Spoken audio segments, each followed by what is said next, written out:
right, a very big welcome to you, my great listeners from all over the world. I'm glad to host you once again on The Truth with Ben Jokes, your number one platform for politics undiluted. Now, somebody in the comment section told me to shed more light on the 20% personal income tax that is to take effect in January 2026. He or she wanted to know how the tax works, who it will affect, and perhaps the consequences.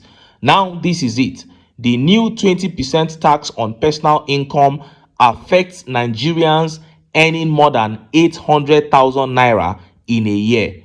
800,000 naira a year is 66,600 naira a month. So once you earn like 68,000 naira and above a month, you fall into the category of those who will be paying personal income tax to TINUBU by 2026. But how will you pay? You will pay according to what is left of your annual income after the first 800,000 naira is set aside. It is 7.5% on the next 1.1 million naira and 15% on the next 2.2 million naira and about 20% on the next 3 million naira and thereabouts. So they will multiply your monthly income by 12.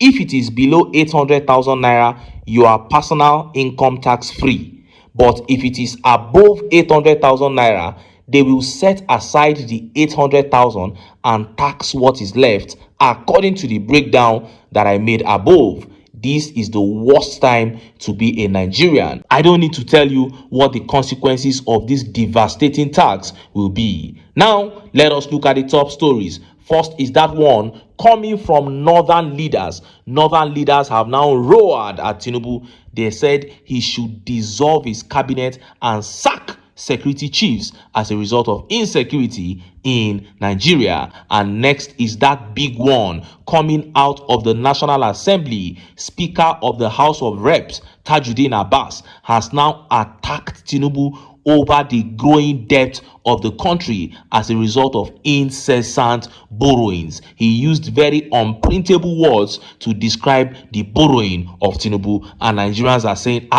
is it the same Speaker of House of Reps Tajuddin Abbas that sings "On Your Mandate We Shall Stand"? Before I show you details of these top stories and how Nigerians reacted, let me quickly show you this video. GRV, to you, in your real analysis of the politics of Lagos, think that you can displace Bola Tinubu politics and the Bola Tinubu structure of politics in Lagos? Many have tried, but they have failed. Do you have a new strategy? Do you have new ideas? Do you have new agenda that is better for the people of Lagos? And that those who remember to say, perhaps you are one of those who preached the agenda of Lagos is for all. Lagos is for no one. I don't believe that Lagos belongs to one man. That's why my entire movement is called Our Lagos. Lagos is our shared responsibility. Lagos is our home. And the idea that Lagos belongs to one man is something that I'm completely against. The idea that our Commonwealth can be commandeered by one man for over 2 decades is something that I'm against. As far as politics is concerned, and that those who have said to you, you can only become governor of Lagos State, GRV, if you join the TINUBU politics. Do you see yourself one day aligning with the TINUBU politics in Lagos? No, I don't. I'd rather go and focus on my business, on my work, on my family. That would be a complete waste of time. The reason why we're in politics is to make the lives of Lagosians better. It's to restore Lagos to its old glory. Glory that a lot of people might not really be familiar with in terms of the history of Lagos and the greatness that Lagos once was. Any party or any platform that does not allow me to maximize the Commonwealth of Lagos for the benefit of its people is a complete waste of time.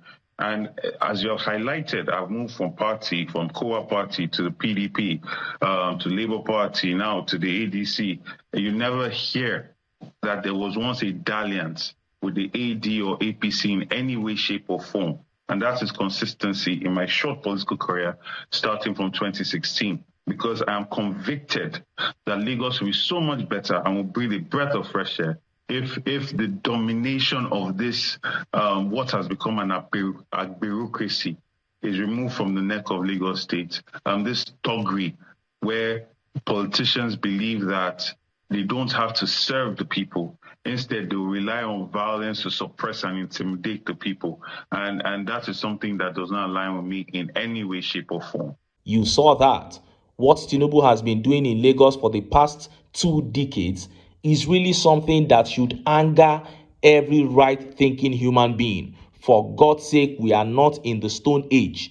There is absolutely no reason why a population as civilized as the population of Lagos should allow thugs dominate them. This is the same thing Wike is trying to do in Rivers State. What a shame. And Gbadebo Rhodes, a fine young man there, was as impressive as always. He said he detests the fact that an entire state has to bow to a tyrant for over 2 decades. And of course, he said he would rather not be in politics than join Tinubu's camp because he wants to be governor of Lagos. That's how anyone with an active conscience would speak. Because how can you look left, right, and center and then you decide to join forces with people whose primary agenda is to ruin your state, to pocket 90% of the state's resources? What sense does that make? I don't even know how Tinubu and his cohorts sleep at night. It is obvious that they are agents of the devil. But as I would always say, the onus is on Nigerians. The onus is on the people to change the status quo. Tinubu is just one man. Together with his associates and his thugs, there can't amount to 5,000 people. This number surely cannot defeat a whole state, certainly can't defeat a whole country. So if the people are ready for a total change of status quo, if the people are determined to change the story of this country, they know what to do. Now, let us look at the top stories. First is that one coming out of northern Nigeria. Northern leaders asking Tinubu for an overhaul in his cabinet, including the sacking of security chiefs. And next is that update from National Assembly. Speaker of House of Reps Tajuddin Abbas, in a controversial move, has attacked Tinubu over the numerous loans that have now worsened our debt profile. And Nigerians are like, what? Is it not the same speaker who sings on your mandate, we shall stand? Let's start by taking that update from Northern Elders. Look at how the papers reported it. Insecurity. Northern leaders demand sack of security chiefs. Cabinet overhaul. The Northern Ethnic Nationality Forum, a coalition of socio-cultural and political leaders from the 19 northern states, has called on Bola Tinubu to immediately reshuffle his cabinet and overhaul the nation's security architecture in response to Nigeria's worsening crisis. In a strongly worded statement issued Sunday in Abuja and signed by its convener, Dominic Alancha, the forum said it had deeply examined the painful conditions of the people of northern Nigeria and the nation at large, and after wide consultations, resolved to demand urgent and transformative action. The group expressed dissatisfaction with what it described as the glaring underperformance of several ministers, warning that the current cabinet lacks both competence and political capital to effectively drive the government's renewed hope agenda. A ministerial appointment is not merely a reward for loyalty, it is a critical assignment. We therefore call on Tinubu to immediately dissolve and reshuffle the Federal Executive Council, replacing underperforming ministers with individuals of proven integrity, exceptional capability, and significant political influence, the statement read. These people are jokers. They said these current ministers cannot actualize the renewed hope agenda. Therefore, they want the cabinet overhauled. Now, the fact that you think there is anything called renewed hope agenda shows that these people are not even wise. The whole agenda is a scam as much as the ministers. So you people are just wasting your time. If you want things to change in the aspect of the economy and security in Nigeria, because the north is the worst hit region when it comes to insecurity, if the leaders actually want anything to change, then they must ask for an overhaul in government, not an overhaul in Tinubu's cabinet. Under the APC, nothing is going to change. If anything, things will get worse. So, northern leaders, stop kidding yourselves. If it is money that you are asking Tinubu for, ask him directly. But if you actually want a change in your region, then forget it. No change will ever come to your region under the APC. And just as Nigerians were yet reacting to that update from the National Assembly began making the rounds. Look at how the papers reported it. Breaking news: Nigeria's debt alarming.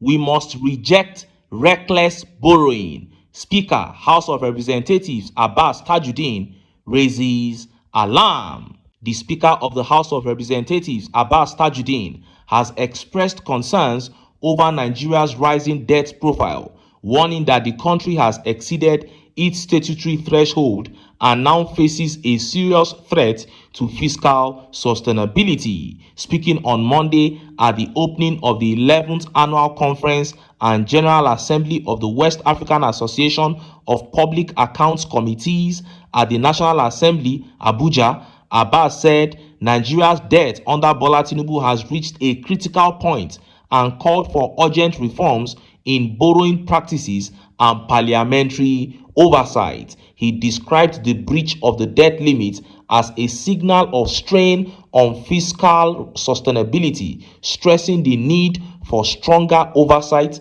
transparent borrowing practices, and a collective resolve to ensure that every naira borrowed delivers tangible economic and social returns. Abbas also cautioned that several African countries are already spending more on debt servicing than on healthcare and essential services. Borrowing should support infrastructure, health, education, and industries that create jobs and reduce poverty. Reckless debt that fuels consumption or corruption must be exposed and rejected. Oversight is not just about figures, but about the lives and futures behind those figures, Abbas added. The conference, attended by parliamentarians from across West Africa, development partners, and financial experts, is focusing on the theme strengthening parliamentary oversight of public debt, the role of finance and public accounts committees. Now, this is Speaker of House of Reps Abbas disgracing Tinubu before West African leaders who attended that meeting. I don't know why this man chose a place like that to complain about Nigeria's rising debt. The debt is actually very scary. Our debt profile is scary. But why did Tajuddin Abbas choose a meeting such as that to begin complaining about it? And a lot of people have said, Tajuddin Abbas, are you not part of the people who approve these borrowings? But then again, I think about what senators like Ali Ndume and Senator Ningi have complained about, that several things are passed within the National Assembly without the leadership deliberating upon it. So maybe Abbas has been left in the dark about some borrowings, and that is why he is complaining. Or maybe the sharing formula has excluded him, and that is why Abbas is now exploding. But anyhow it is, the bottom line is that the Speaker of the House of Reps has now joined many Nigerians to complain about the scary debt profile under Tinubu. And look at how Nigerians reacted. Let's take some of the tweet reactions. This tweet here by Olatunji Olawale says, "You people are part of the organ of government that supported the borrowing in the first place at the detriment of the masses." That is it. Tajuddin Abbas, you can never exonerate yourself. You are part of those who approved the borrowing. And this tweet by Damilola Nafisa said, "This is what Dr. Bukola Saraki saved Nigerians from. History will be kind to him." To be honest, Bukola actually stopped Buhari from overborrowing in his first 4 years when Bukola was Senate president. And Olamide here says, Speaker Abbas finally waking up to Nigeria's 187 trillion debt bomb. But where was this energy when Tinubu's crew kept signing loan checks? Time to ditch reckless borrowing and show us the money trail. That is it. And this tweet here by Ebere says, so House of Rep Speaker has finally come to his senses. However, was he not involved in approving the loans, or were the various loans secured without parliamentary approvals? Will the House of Rep now stop being a rubber stamp for the executive? But Adeleye here says, believe this at your own risk. It is a game towards 2027. They are trying to paint a picture that they are not rubber stamp as people believe them to be. The more you look, the less you see. That is another angle there by Adeleye. But Mezier here says, watch out. The next news you hear is that Tinubu has removed Abbas as Speaker of the House of Representatives. Tinubu said he is wealthy, but his actions since he came into power say otherwise. He borrows money to squander as if he is just experiencing good life for the very first time. To be honest, that is how it seems. And worldwide here says, take note of the term reckless. This government has exhibited recklessness from day one. Recklessness of the highest order. The type that we have never seen before as a people, even in their policies. The very first day, this man said subsidy is gone. And before he could even step into office, everything started going south. Why didn't you just sit down to observe first? Why didn't you sit down to look at the books first? He didn't do that. And that shows a man who actually had no plan for the country. Recklessness in every sense of the word. Removed subsidy from petrol, removed subsidy from electricity, removed subsidy from education, and everything has now completely collapsed. More than 7 million businesses died under you in just 2 years. What a shame. But I'm not surprised. This is the APC. They have come to steal, to kill, and to destroy. And that is why I keep telling Nigerians that for us to still have a country, to still have a place we can call a country in the near future, we must come together, cast aside our sentiments, and unite to get the APC out of power. But until then, make I still enter town, make I go get some ogbonge political news wey una go like. Why? Because now because of una, now I dey here. So don't go away, don't go away.